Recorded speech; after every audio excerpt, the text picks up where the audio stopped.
ఎవడైనా ఇంత ధైర్యం చేస్తాడో చేయడో మనకు తెలియదు కానీ నేనైతే ధైర్యం చేశాను మామ.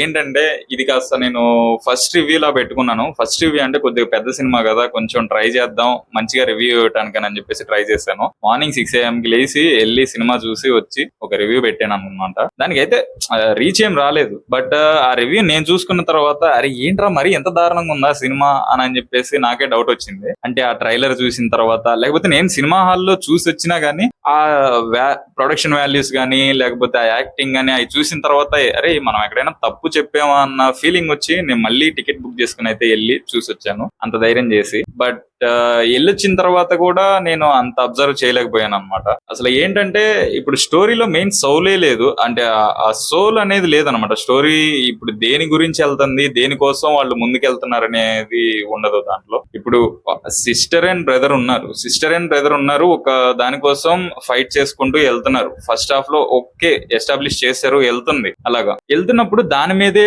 ట్రిగ్గర్ పెట్టి దాని మీదే వెళ్ళాలి. కానీ ఇప్పుడు మధ్యలో ఒక లైన్ వచ్చిందంటే హీరో కన్వర్ట్ అయిపోయి మళ్ళీ అటు వెళ్ళిపోతాడు. దాన్ని అటు వెళ్ళిపోయిన తర్వాత ఇంకా ఈ మెయిన్ మ్యాటర్ ని మర్చిపోతారు అనమాట. ఇంకా ఎమోషన్స్ లోకి వెళ్ళిపోతాడు. ఆ లవ్ అనే మ్యాటర్ లోకి వెళ్ళిపోయి ఆ లవ్ నుంచి బయటికి రాలేకపోతాడు అనమాట హీరో. ఇంకా ఆ లవ్ ద్వారా ఇక్కడ ఇతనికి వచ్చిన ప్రాబ్లమ్స్ ఏంటి, ఇతనికి వచ్చిన ప్రాబ్లమ్స్ ని ఎలా సాల్వ్ చేశాడు ఏంటి అనేది ఆ స్టోరీ ఎస్టాబ్లిష్ అనమాట. ఆ స్టోరీ ఆ లైన్ అలా రాసుకున్నారు నాకు తెలిసి. ఓన్లీ ఆ కింగ్డమ్ ఆ కింగ్డమ్ ని రీచ్ చేయడానికి, ఆ కింగ్డమ్ ని పొందడానికి అయితే వీళ్ళు వేరే విధంగా కాదు, ఉన్న స్టోరీనే అలా తీసుకుంటూ పోయినా గానీ, ఇప్పుడు వాళ్ళున్న ఎజెండా ప్రకారం పోయినా గానీ సరిపోయేది. బట్ అక్కడ ఏంటంటే స్టోరీ అనేది ఆ లైన్ లో వెళ్ళదు. హీరోని ఇప్పుడు స్టోరీ కరెక్ట్ గా ఉన్నా గానీ ఓకే అర్థం అవుతుంది దీని మీద ఉందిరా అనుకునే టయానికి ఏంటంటే అక్కడ over shots, over screen play అవి మొత్తం పెట్టేసరికి ఓవర్ డైలాగ్స్ గానీ, ఆ లాగ్ డైలాగ్స్ అసలు అవి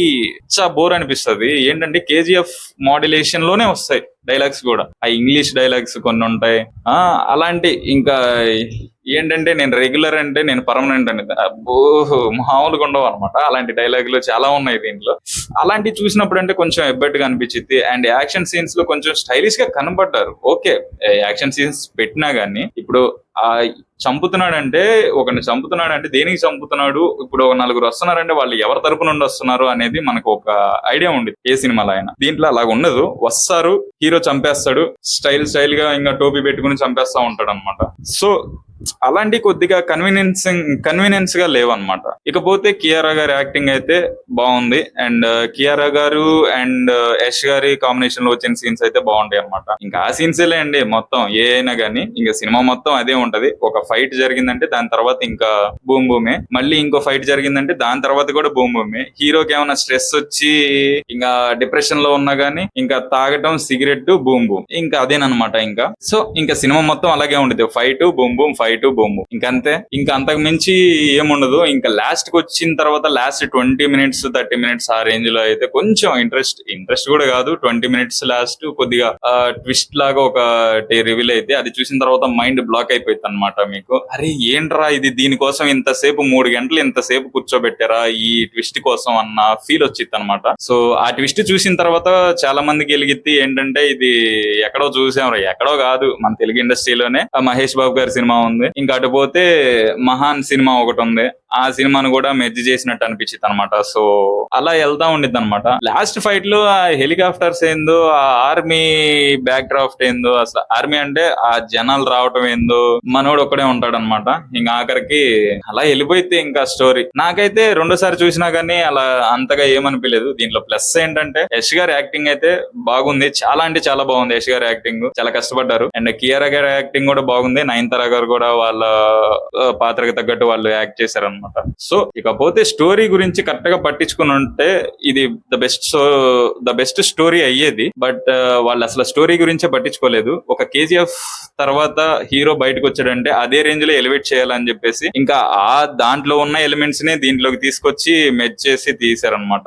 ఏం లేదు, ఇప్పుడు ఒక కింగ్డమ్ కోసం వీళ్ళు వెళ్తున్నారు, తప్పిస్తున్నారు, ఇంకా రాజ్యాన్ని సాధించాలి అని అంటే దాని గురించి చూపించాలి.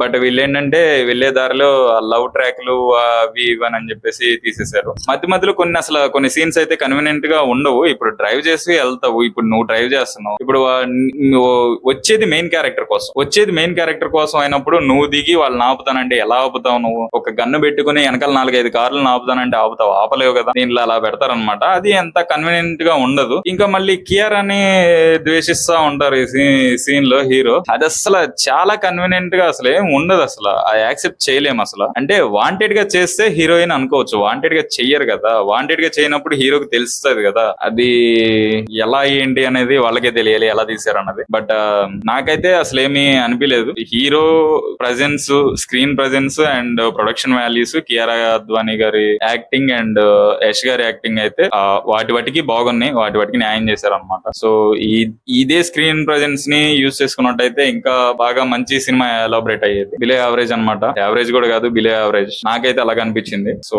మీకు ఎలా కనిపించిందో కొద్దిగా కింద కామెంట్ చేయండి. అండ్ ఏమన్నా నేను తప్పు చెప్పుంటే మాత్రం కొద్దిగా కింద కరెక్ట్ చేయండి. నేను నెక్స్ట్ వీడియోలో అది రిపీట్ కాకుండా ఉంటాను అనమాట. సో ఇది గైస్, ప్లీజ్ సబ్స్క్రైబ్ చేసుకోండి అండ్ లైక్ కూడా చేసుకోండి. బై.